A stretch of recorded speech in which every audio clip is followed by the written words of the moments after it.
Polo said, are there anti-botting measures for work orders? I can make a bot that auto-refreshes and auto-completes orders where the buyer puts in their mats. I imagine they will do... there we go. I imagine they'll do something there. But they're not going to tell us about it. Because that's the thing with anti-botting measures. The second you tell players, like, you give them more information about the anti-botting measures, then the more they're able to actually get around them, right? So I'm sure they have something. I guess we'll just have to see, though, will that end up being a problem? So thank you for the $5 super, Polo. Oh, we've got another $5 super from Shadow Rodney, who said, imagine if engineering was more relevant. Dynamite for blocked off caves, shredders for thick forest jungles, jetpack mount for dragon riding. Hey, that would be cool. I mean, I could take a look. I don't know if all the engineering stuff is actually in yet. But I could take a look. Certainly they are being a bit more experimental and a bit more fun with some of the augmented effects that you can put on with, like, blacksmithing and stuff. And the vials are way more interesting than a lot of the flasks were in the past. So I imagine that if there was a time to do something cool, for them now probably is the time.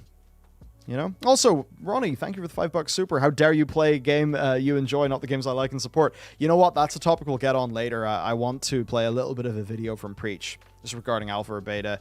I don't know what it is about Mike, but he has this amazing ability to create MMO champion threads when he doesn't want to. It's really weird. For whatever reason, I think just because he was, like, seen as a strong authority figure, because of how he approached the game and the type of content that he played and doing casting gigs and stuff, that, like, people felt really oddly betrayed.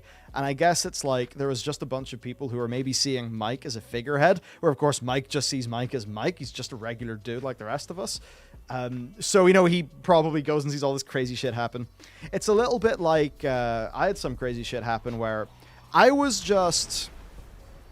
Did he get beta? He was boycotted by Blizzard. See, here's the thing. That's not true, even by his own words. I think. We'll get to it later. But I had a similar thing happen where I was just walking around Mythic Tomb of Sargeras.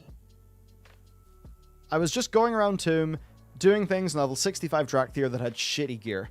And, like, there's a few times I was dying and stuff, and also I hadn't went in there in so long that I'd forgotten some of the shit. And it turned out some people had made, like, a big angry forum thread about how I couldn't do it because Blizzard had broken the scaling. And I was like, whoa, whoa, whoa, whoa, whoa. Hey, I was just playing the game. It's okay. It's okay. We don't need to get angry. It's a chill stream. You know, it's like sometimes people treat you as, like, I don't know, this, like, weird entity instead of just a person, you know, just who happens to be in front of a camera or something. It's very odd. Tell you what. Imagine if you could use Sora this much in the open world. Okay, I'd be totally OP. I understand that. Hey, Michael Burns dropped a $10 super saying, I've been playing WoW since junior high a few days after vanilla. Love the content, been following for many years. Excited for new content in WoW and your coverage. Hey, thank you, man. And I am very excited for new content and covering it as well.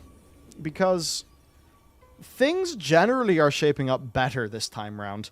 When we go to Preach's video later on in the stream, he was talking about his initial thoughts in the alpha, and he's like, oh wait, Blizzard actually seemed to be going in the right direction this time. And that's true, they are going in the right direction. I can't tell you if it's going to turn out good. And a lot of people are very much refusing to believe any of this, and they're getting very angry at me doing balanced coverage.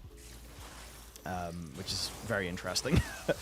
But yeah, it actually feels nice having a little bit of just generally more positive vibes going on in the WoW community right now. Because, like, everything being dramatic's really tiresome. Kaldir Wildstorm dropped a $10 super. Yo, better be looking like Spyro. Also, do you think they would ever add a tank spec? It would be awesome for a black Dragonflight tank. I totally agree with you. You know, it's weird. I remember Blizzard saying a long time ago, like, oh, you know, maybe we'd add another DK or, you know, DH spec. Maybe. But, you know, that would also be a lot of work. And I think for this, they've very much hand-waved that to being a future thing. The thing is, they're a caster, right? So I suppose the question is, could a caster make sense? Could you do a melee caster for one of these? And do you know what? I actually think Blizzard could do it. you would make it be basically like a caster, a melee caster. Imagine earthbending an avatar. That's basically how you would do it if you're going to add in a Dracthyr tank spec. So I don't see any reason why that wouldn't work, like in terms of the fantasy, other than perhaps Blizzard just you know, not really having the time to do it. But I'd love another you know, I'd love another spec. It could also just be like, you know, they have put a lot of tanks into the game.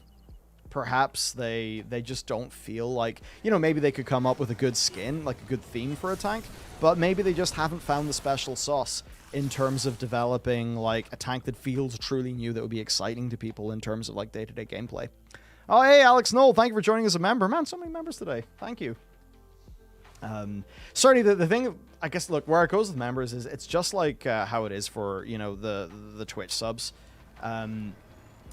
It adds a, like, healthy baseline, which, I mean, of revenue, because at the end of the day, you know, we have, it's like 8, 9 people on the YouTube team now, so, I mean, you know, people need their, people need their wages, but it adds that just, like, you know, baseline, I suppose, that we don't have to worry about, and that can kind of help with some of the more creative, like, out there projects, which we really are working on. You know, Laced is able to help us out with the lore, and there's some pretty damn big lore series that I really want to do. Like, I want to try to make, like, you know, lore series of a quality and style that has not been seen in Warcraft content before. Doing that's going to be a lot of hard work, and we actually do have a test video that we made a year ago that's a proof of concept, but we basically realized, okay, currently, we just need to hire if we're going to be able to do this and also do other videos. But we're almost there. We've been, you know, we've been slowly building down, you know, building little rail tracks. Aw, man, the Tuskar are so cute. Rescue Little Co. All right, will do. So, Alex, thank you for joining as a member. Doty asked, if a crafter can only make one mythic piece when they max out a chosen spec, it would take an incredibly long time to get more than a couple of pieces of gear, so it may be kind of fair. Yeah, that's one way that it could work. The problem is, so the way it works the crafting is that you basically have crafting specializations, just like we had back in the games past. But they have loads of basically talent points. So if you want to be able to make the best stuff at the best level of quality without needing to rely on procs of the inspiration stat, you've got to actually go pretty damn deep in. And that's actually straight up just quite a lot of work. So that would mean that one crafter, if they're just crafting stuff for themselves, yeah, they would be slowed down. And I guess maybe, could we just say not mythic, but maybe normal or a little bit better than normal? Would that really do too much damage to the game? I don't know. Blizzard are always very conservative with loot, and I think that's because they know that if they give something away, when they take it back, it's going to be, you know, if they give you something, and then they take it back because it ends up not being balanced, that's going to feel extra bad. It's going to feel worse than if you never really had it in the first place, you know? So that's kind of, that's an awkward thing.